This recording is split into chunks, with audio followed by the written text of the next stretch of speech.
Boa noite, pessoal. Tudo bem? Sejam bem-vindos a mais uma live de quarta-feira. Prazer, eu me chamo Kátia De Martino, sou médica veterinária comportamentalista e hoje eu preciso falar que Semana Vet 6 vezes vai começar semana que vem, né, dia 5 a 11 de agosto. É um evento online 100% gratuito para veterinários que queiram faturar de 3 a 6 vezes mais por consulta, se tornando referência na indicação de psicofármacos, tendo assertividade nos diagnósticos de transtornos comportamentais. E mesmo que você não queira trabalhar nessa área, eu tenho certeza que você não aprendeu nada sobre etologia na faculdade e que isso você pode agregar valor à sua consulta, ao seu atendimento, faturando de 3 a 6 vezes mais. Então, o link tá lá na bio, se inscreva gratuitamente e não esqueça de anotar, deixar todas as notificações aí, entra no grupo de WhatsApp que você vai receber todos os links das aulas, tá certo? O tema do episódio de hoje, gente, a gente vai falar sobre síndrome da hiperestesia felina, né? Você vai aprender a entender os motivos que causam a hiperestesia felina e você vai entender por que é importante a gente socializar os nossos gatos para a gente evitar a hiperestesia. Nossa, Kátia, por quê, né? Se é uma doença, tem a ver com a socialização, vocês vão entender por quê, tá bom? Vamos abordar também quais são os principais sintomas e causas que podem estar relacionadas ao aparecimento dessa síndrome. Será que ela tem uma dor relacionada? Será que é só um problema comportamental ou é um problema clínico também, né? Esse tema é uma oportunidade para você conseguir fechar o diagnóstico mais rapidamente do seu paciente.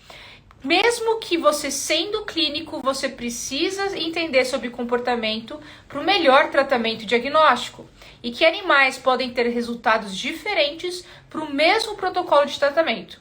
E é por isso que você precisa saber diversos tratamentos, seja alopático, seja com terapias integrativas, tá certo? Vamos lá? Eu me baseei em 2 artigos hoje. O primeiro artigo a gente vai falar de um modo geral aí sobre o que é hiperestesia felina, né? E no próximo artigo a gente vai ver como que o tratamento não foi muito bem feito, né? Não foi muito bem sucedido e ele acabou fazendo algum tipo de terapia integrativa com a cannabis medicinal e a aromaterapia também.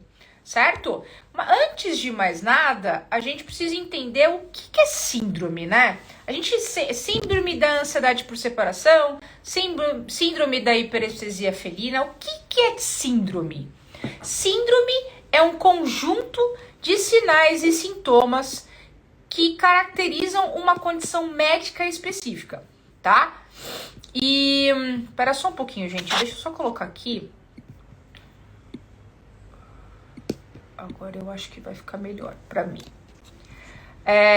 Com uma condição médica específica e ao contrário de ser uma doença, que a doença tem causa específica, ela pode ter várias causas, por isso que é uma síndrome, tá? Elas são identificadas por um padrão recorrente de sintomas que aparecem simultaneamente, mas não tem uma etiologia clínica clara. Certo? Então, a gente não tem como, por exemplo, a síndrome da ansiedade por separação, não tem um diagnóstico fechado. A gente vai com um padrão de comportamentos alterados que caracterizam aquela síndrome. Da mesma forma, a hiperestesia felina, tá? E por isso que ela é uma síndrome, ok?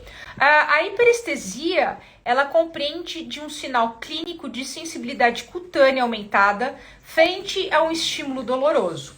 Ela pode estar relacionada às doenças sistêmicas, dermatológicas ou distúrbios comportamentais. Ela foi descrita pela primeira vez em 1980 pelo Tuttle, né? A síndrome da hiperestesia felina. E ela compreende uma série de sinais clínicos que sugerem dor ou irritação em felinos domésticos e é conhecida também por neurite aparente, neurodermatite atípica e síndrome da pele ondulada ou doença do gato nervoso.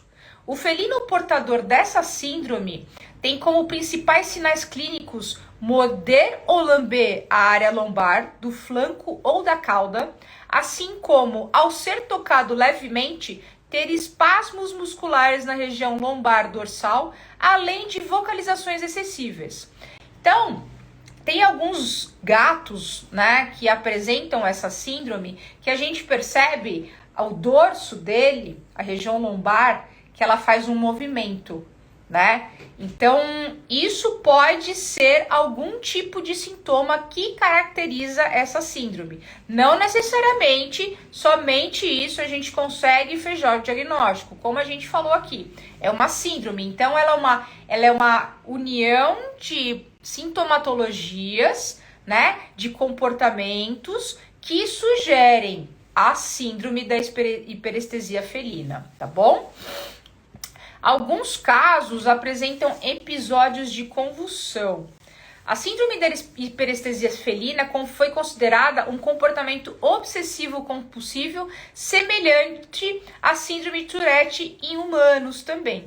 Alguns artigos, né, alguns autores acabam falando sobre transtornos compulsivos, como a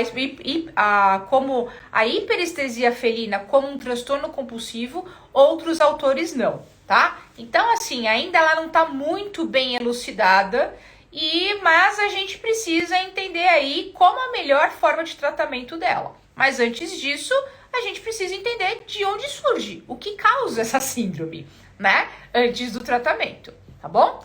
Apesar da etiologia ainda incompreendida, a hiperestesia felina ela pode estar relacionada a diversas doenças, dentre elas as condições dermatológicas, comportamentais, ortopédicas, endócrinas e neurológicas. Olha quanto sistema que envolve para a gente conseguir fechar um diagnóstico de hiperestesia felina, né?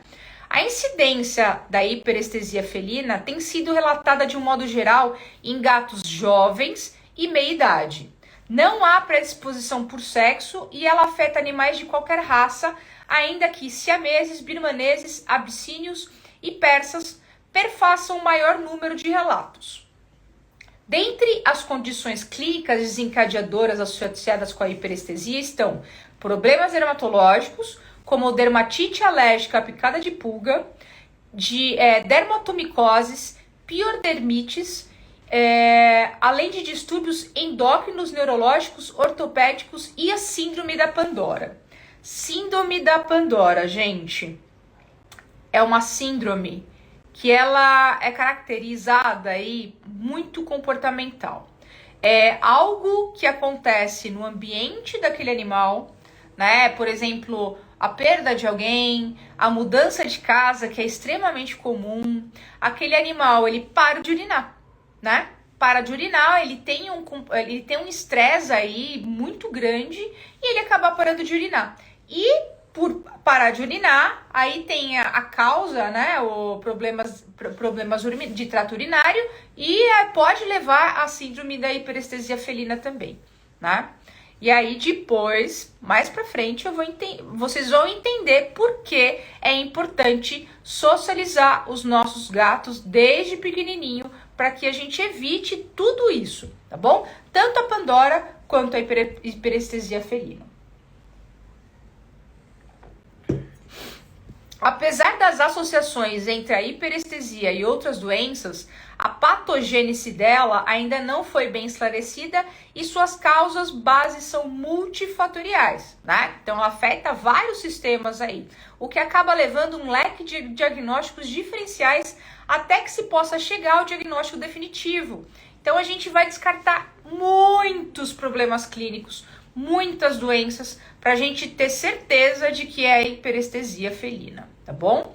Alguns autores defendem a causa da doença como um comportamento obsessivo, que fatores ambientais possam desencadear o episódio através da estimulação do hipotálamo e do sistema límbico, como eu já tinha dito, né?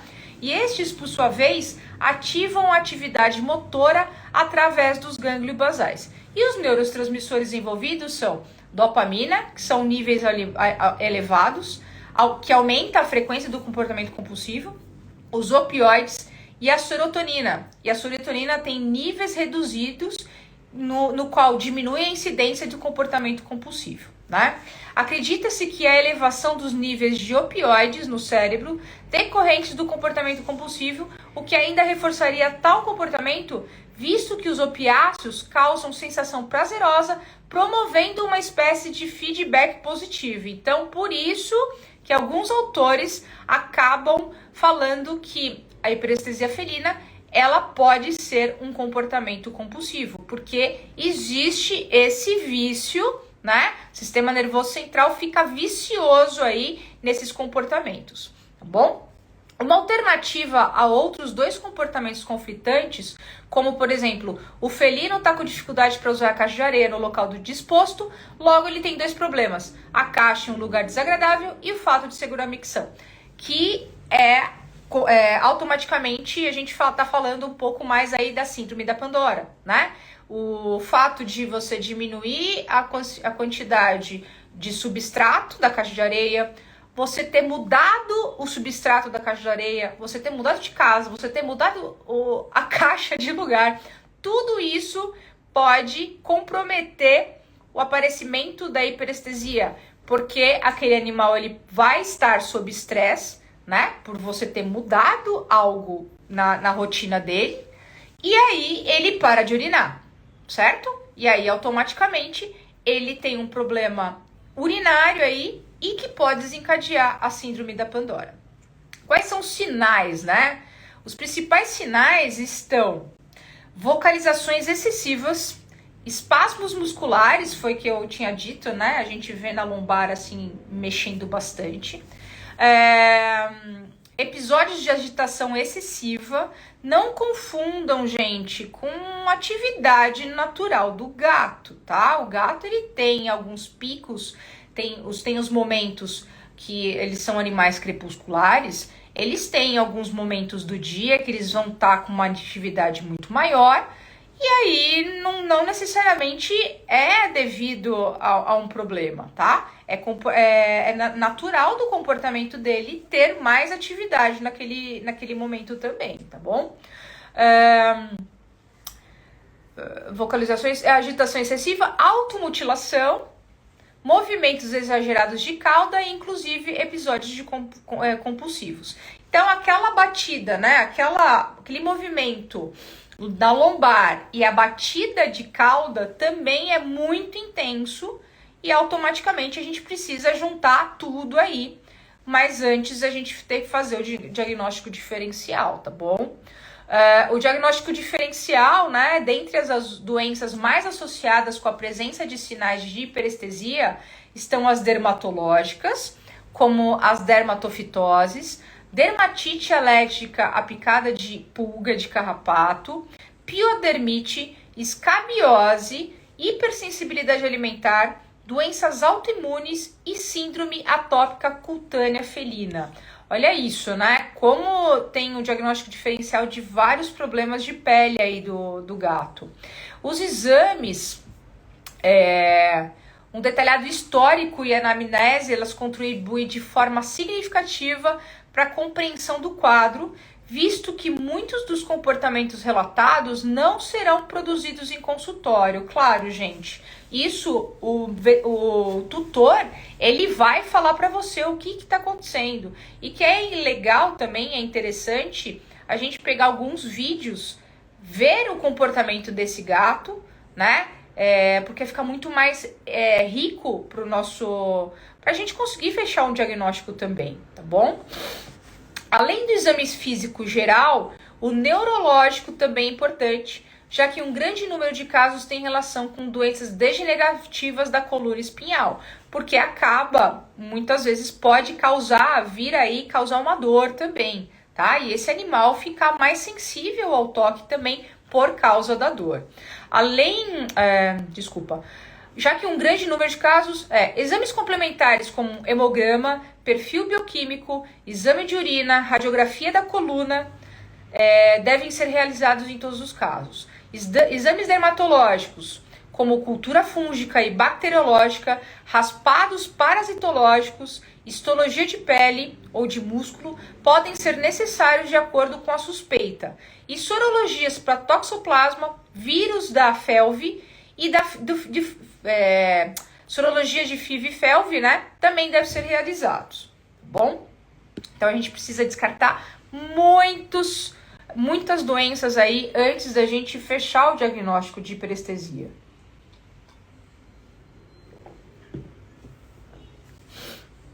Quais são as causas comportamentais que vão, né, que a gente consegue ver aí na hiperestesia felina? Elas são mais relatadas pelo tutor, por isso que muitas vezes a gente não vai saber e por isso que é muito importante a gente pedir as imagens, tá? Muitas teorias sugerem um distúrbio compulsivo que acaba resultando em um comportamento autolesivo. Então, lambedura excessiva, lambedura de flanco, lambedura de cauda, né? Aquela dermatite psicogênica também pode acontecer. Estresse e ansiedade podem estar considerados como fatores predisponentes para a hiperestesia felina. Então, estresse e ansiedade. O que pode causar estresse e ansiedade nos gatos? Falta de socialização, tá? Esses animais, eles precisam ser muito bem socializados desde o começo para a gente evitar problemas comportamentais e problemas, por exemplo, a síndrome da hiperestesia felina, por exemplo, uma síndrome da Pandora, uma lipidose hepática também. Por quê? Tudo isso que gera estresse naquele animal vai sair do controle dele, certo? E pode surgir essas doenças. Não só essas doenças, mas muitas outras, tá? Eu estou lembrando aqui, assim, de cara. Mas quanto mais socializado tiver esse animal, esse filhote, esse gatinho, desde o começo, mais facilidade ele vai conviver com as mudanças na rotina da vida dele ao longo do tempo, tá? E a possibilidade dele se estressar é muito menor do que aquele animal que ele não foi socializado, ele foi tirado precocemente da ninhada, é aquele animal que não teve contato com outros animais, não teve contato com o meio externo, não teve contato com outras pessoas. Tudo isso gera estresse nos nossos gatos, muito mais nos nossos gatos do que nos nossos cachorros, certo? E aí, o fato de você não fazer isso, né, o tutor muitas vezes ele vai ficar receoso, ele vai ficar com medo, ele vai querer proteger muito mais aquele filhote, muito mais aquele gato, e aquele gato ele não tem a opção de ter uma mudança, assim, ele conviver com possíveis mudanças ao longo da vida dele e que isso ao longo do tempo vai dar problema de comportamento, vai dar problemas de doenças aí, tá bom? Então é muito importante a gente sociabilizar os nossos gatos desde o início. Vamos lá. Então, voltando aqui, estresse e ansiedade também podem estar considerados como fatores predisponentes para a hiperestesia felina, né? Os animais com cistite intersticial felina, devido às suas disfunções diversas, acabam caracterizando a síndrome da Pandora. Síndrome da Pandora, por quê? Por causa de um estresse. Aquele animal teve um estresse aí na vida dele que ele parou de urinar. E aí vira um problema de cistite intersticial, por exemplo. Sendo assim, é comum esses felinos desenvolverem a síndrome da hiperestesia felina por redução dos seus comportamentos habituais. É importante ao clínico ter conhecimento de ambas as síndromes, visto que as duas são caracterizadas por sinais clínicos comportamentais. Veterinários, vamos lá. Eu sempre digo aqui, é muito importante vocês entenderem sobre comportamento, mesmo sendo clínicos, mesmo sendo de outras especialidades. Isso não dá para falar, você pegar um animal desse na sua clínica, tá tratando, por exemplo, com a síndrome da Pandora ou com a hiperestesia felina, que a gente está dizendo aqui, e falar assim, olha, vamos procurar um veterinário comportamental para tratar a parte comportamental. Cara, você não precisa fazer isso. Você sabendo sobre comportamento, você sabendo quais são as melhores formas de trabalhar com aquele animal, primeiro, no modo preventivo, segundo, fazendo o diagnóstico certo e o tratamento correto, você não precisa repassar aquele cliente para outro veterinário, você não precisa de um veterinário comportamentalista. Você sabendo isso, você agrega o conhecimento, a sua consulta, ao seu valor, a tudo, tá? Porque muitas vezes o tutor, ele vai deixar de ir até você para ir para outro. E aí você pode acabar perdendo aquele cliente. Tudo bem?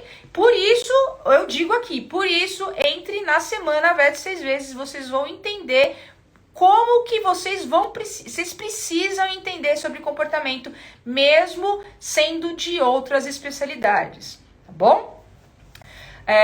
Aí vamos falar sobre os tratamentos, né? Para os distúrbios de origem comportamental, o enriquecimento ambiental deve ser a primeira alternativa, visando atender às necessidades ambientais de acordo com 5 pilares. Quais são os 5 pilares?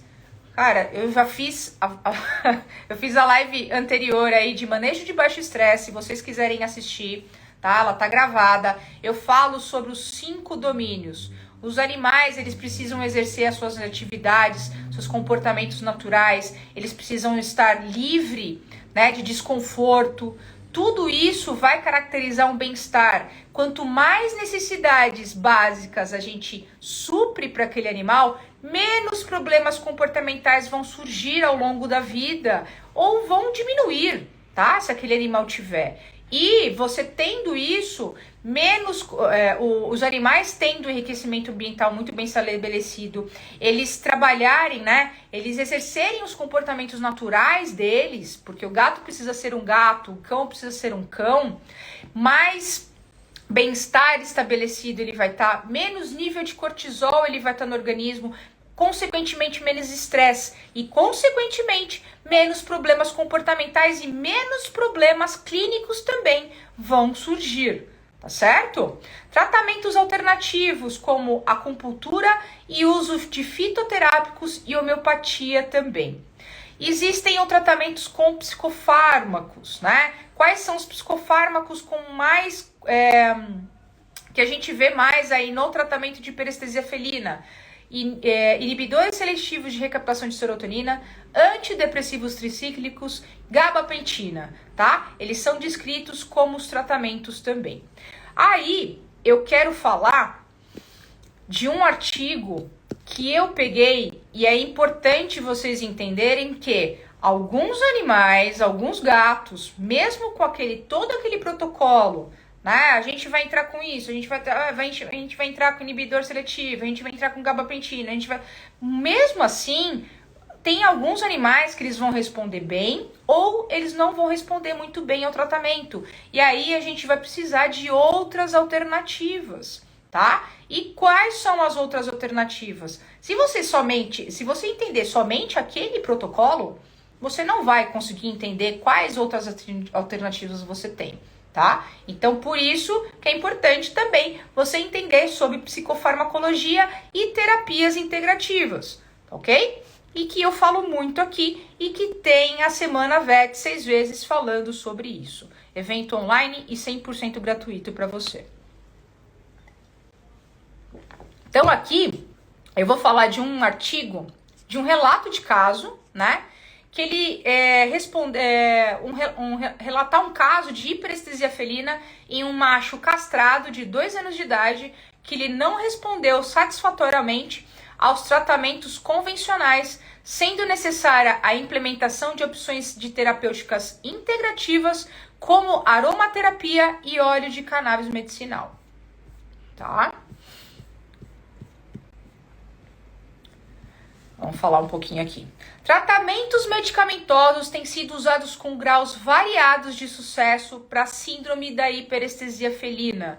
Dentre eles, pode-se incluir os benzodiazepínicos, antidepressivos cíclicos, inibidores seletivos de recaptação de serotonina, gabapentina, medicações anti-inflamatórias e anticonvulsivantes. Olha a gama de medicamento que a gente tem. Será que a gente vai dar tudo ao mesmo tempo? Claro que não. A gente precisa entender, a gente precisa avaliar cada paciente para a gente saber qual o melhor tratamento. A gente não pode associar, por exemplo, um inibidor seletivo com um antidepressivo, né? A gente não pode fazer isso. Qual que a gente vai usar? Cara, a gente vai precisar entender, avaliar cada animal, cada paciente, para saber qual que é o melhor tratamento para ele. E por isso que você precisa entender sobre todos eles, tá certo? Outras opções terapêuticas não medicamentosas envolvem, por exemplo, o uso de acupuntura e aromaterapia, que tem se mostrado eficaz no controle da dor, né? Por exemplo, nesse caso aqui, ele vai falar que provavelmente esse animal tinha dor também, dor crônica relacionada. Por isso que ele fala muito sobre dor, tá? Os potenciais benefícios das terapias não medicamentosas no manejo da dor crônica são enormes, porém subestimados. Faltam trabalhos com relação a esse tema na medicina veterinária, sendo necessário reconhecer as suas vantagens. Sendo assim, é sabido que promover um estado emocional positivo pode potencialmente proporcionar analgesia e melhorar o bem-estar dos felinos. Aí ele vai falar do caso, né? Um paciente felino sem raça definida de 2 anos de idade, castrado, com queixa, ele veio com queixa de disquesia e período transitório de disúria, sendo relatado pelo tutor que há alguns meses havia sido diagnosticado com a síndrome da hiperestesia felina. Ele veio para uma nova avaliação, pois tentou diversos tratamentos para a doença sem sucesso. Olha isso. Ainda bem que esse tutor foi procurar outras opções, né? Outros veterinários. Porque imagina só, ele tentou outros tratamentos, nada deu certo, ele poderia muito bem desistir. Mas que bom que ele procurou uma outra alternativa aí de tratamento e de opção. Na consulta, o tutor relatou que os sinais clínicos apresentados pelo paciente em questão, que eram tremores na coluna, principalmente na região lombar dorsal, né, que eu falei lá, e que o animal saía correndo pela casa após a crise, né? Ainda realizava o arrancamento dos pelos da região por lambedura excessiva, né? E o tutor citou não haver um gatilho que ativasse as crises, mas notava que mudanças na rotina do animal, mesmo que pequenas, pioravam o quadro. Olha isso, mesmo que pequenas, aquele animal se estressava com tão pouco. A gente sabe que muitos gatos se estressam por pouquíssimas coisas e que essa síndrome ela pode desencadear de uma hora para outra e vocês vão ver como que desencadeou essa síndrome nesse gatinho. Vamos lá. Olha lá. Mencionou o tutor, né? O tutor mencionou ter notado mudanças comportamentais após a internação para o procedimento cirúrgico para remoção do testículo intraabdominal. Desde então, se tornando arisco e medroso, além de pressupor que o uso da roupa cirúrgica provocou os primeiros arrancamentos do pelo por estresse. Gente do céu, olha o problema que esse animal começou a ter. Esse animal foi para a clínica veterinária fazer um procedimento cirúrgico. Provavelmente ele estava com testículo ectópico. Castraram ele, tiraram o testículo, botaram roupa. Esse animal ele se estressou por pouquíssimas coisas, né? Depois ele começou a se estressar pela roupa. E aí, automaticamente, ele começou a arrancar pelo e aí o comportamento dele mudou por completo. Olha isso. Então, e existe aí a live de manejo de baixo estresse também, tá? Os tutores, eles precisam ter consciência, e a gente precisa dar consciência para os tutores também, que é nosso papel, de que os animais precisam ser sociabilizados, eles precisam expor a determinados estímulos de formas positivas, de formas prazerosas, para a gente evitar estresse desnecessário no futuro. Os nossos animais precisam ser socializados para que mudanças de rotina na vida daquele gato ele não sinta tanto a ponto de causar, por exemplo, a síndrome da hiperestesia felina, tá bom?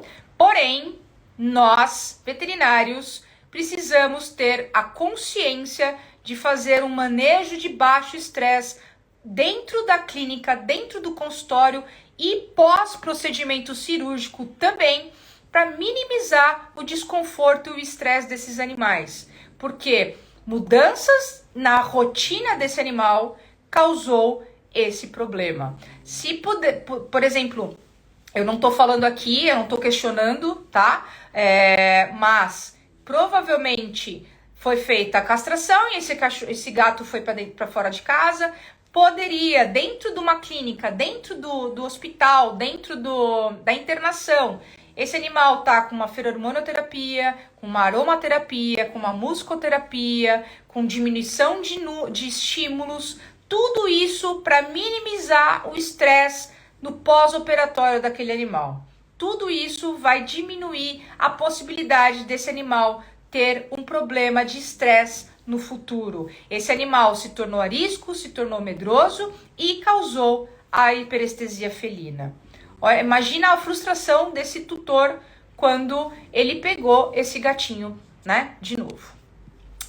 Foram realizados aí os exames complementares, então fizeram biópsia de pele seguida de exame histopatológico, radiografia de coluna lombar e pelve, no qual foi encontrada uma degeneração articular degenerativa, principalmente a articulação coxofemoral esquerda. Então, provavelmente ele já tinha uma dor crônica também, que poderia ter alguma ligação com isso, tá? Exames hematológicos e bioquímicos, todos dentro da normalidade.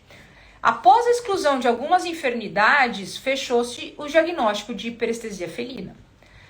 Foram realizadas diversas tentativas terapêuticas, sendo inicialmente com amitriptilina, tornando o paciente muito apático, necessitando suspender o uso. Depois iniciou gabapentina, com ajustes de doses, não teve sucesso. Depois tentou o tratamento com fenobarbital, também não teve sucesso. Nesse meio tempo, fez o uso do Feliway, né? Aqui não está falando se teve sucesso ou não, mas o Feliway, a feromonioterapia, é muito bem-vinda sempre aí em todos os casos, tá bom? O tutor notou uma melhora leve em alguns momentos do tratamento, porém, em poucos dias o animal retornava a apresentar as crises e mesmo os sinais clínicos. Então, foi instituído fluoxetina e esse animal teve uma melhora significativa. Porém, olha isso, né? Porém, com o tratamento, o animal começou a apresentar retenção fecal e urinária, que são efeitos colaterais comuns nos felinos, sendo necessário suspender o uso. Então, olha isso, quantas mudanças aí, quantas coisas que aquele tutor fez, né? Os veterinários fizeram. E, claro, tinha os problemas aí com relação às medicações. Então, foi tentado outras alternativas aqui, né? Em função de toda essa situação, optou-se pelo uso de terapias integrativas. Inicialmente com uma aromaterapia, em que o animal apresentou melhora somente nos primeiros dias. Olha que importante, que interessante isso, né? E atualmente, o paciente está em tratamento com óleo de cannabis e sertralina, né? Ele fez uma associação aí, tá? Óleo de cannabis junto com a sertralina. E o animal segue em tratamento com melhora gradativa das áreas da alopecia no dorso e ainda encontra-se em observação e monitoramento de forma regular com ajustes de doses sempre que necessário. Então, é sempre monitorar aquele paciente para ver qual que é a melhor forma, o que ele está respondendo, se ele está respondendo ou não, e fazer ajustes de doses também, tá? E o tutor também está realizando enriquecimento ambiental, visando reduzir o estresse e, consequentemente, as crises, com o uso de brinquedos, arranhadores, fontes de água, entre outros. Olha que importante que é o enriquecimento ambiental, né, para minimizar o estresse dos nossos animais. Quanto mais enriquecimento ambiental, quanto mais a gente proporciona as atividades naturais daquele animal, menos problemas comportamentais vão existir, automaticamente menos estresse vai ter também, tá bom? O presente relato visa mostrar que cada indivíduo é único e responde de maneiras diferentes a uma mesma terapia, sendo observado que todos os tratamentos convencionais não apresentaram o efeito desejado. Por isso, foi necessário buscar alternativas para melhorar a qualidade de vida do paciente. O uso da aromaterapia no presente caso mostrou uma discreta resposta nos primeiros dias de uso. A vantagem da sua utilização se dá pela facilidade de aplicação, além da redução de efeitos colaterais dos tratamentos convencionais, tá? O uso de cannabis medicinal para dor crônica é de grande valia, uma vez que o sistema endocannabinoide está envolvido em todos os aspectos dos processos fisiopatológicos da dor e da inflamação também. Se vocês quiserem, vai ter uma aula só de cannabis medicinal na semana Vets Fezes. Aí lá eu vou te dar assim, vocês vão entender como que a cannabis medicinal age no organismo dos nossos animais e no nosso também, tá bom? É muito legal. A cannabis medicinal, ela tem ótimas indicações, assim, ela tem indicações para vários tipos de problema, principalmente para dor, inflamação, além de tratamentos para agressividade, para ansiedade por separação, inúmeras indicações, tá? Aqui eu falo sobre problemas comportamentais, mas tem dor aí que está muito relacionada a muito problema comportamental. E uma delas é a hiperestesia felina, né?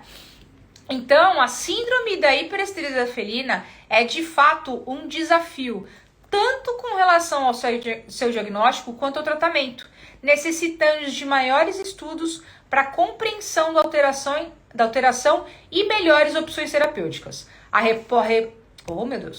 A resposta de cada paciente é única e é necessário buscar novas opções de terapia, visando o bem-estar do animal acometido e, consequentemente, melhora da sua qualidade de vida. Então, gente, nem sempre o protocolo é único.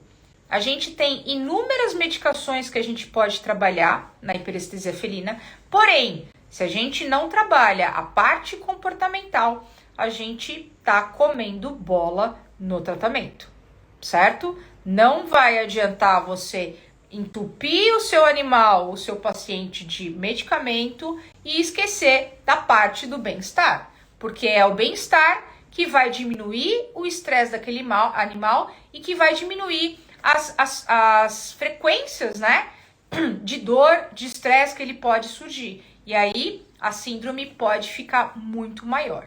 E é importantíssimo, gente, muito importante. A gente precisa orientar muito o tutor quando a gente pega desde pequenininho aquele filhote, certo? É muito comum, a gente sabe que os nossos gatos, eles vêm muito mais adotados, né? Eles vêm de abrigos, a gente não sabe o que eles viveram, mas assim, quanto mais a gente acaba proporcionando um bem-estar físico e psicológico desde o começo com esses animais, uma socialização desde o começo com esses animais, muitos problemas de estresse e, consequentemente, doenças aí relacionadas, a gente vai diminuir também, melhorando a qualidade e o bem-estar desse animal ao longo da vida dele, tá bom? Era isso que eu precisava passar para vocês. Veterinários, então, vai lá no link, lá na bio, se inscreve para a Semana Vet, entra no grupo de WhatsApp, vocês vão receber a cannabis medicinal aí vocês vão entender por que vocês veterinários precisam entender sobre o comportamento dos seus pacientes e agregar isso no seu valor, no seu conhecimento, na sua rotina e que você consegue faturar muito mais, de 3 a 6 vezes mais por consulta, tá bom? E ter assertividade nos diagnósticos de transtornos comportamentais e ser referência na indicação de psicofármacos. Vocês vão entender todos esses tipos de psicofármacos aqui e quais suas indicações, tá bom? Um abraço para vocês e até a próxima quarta-feira. Tchau, tchau.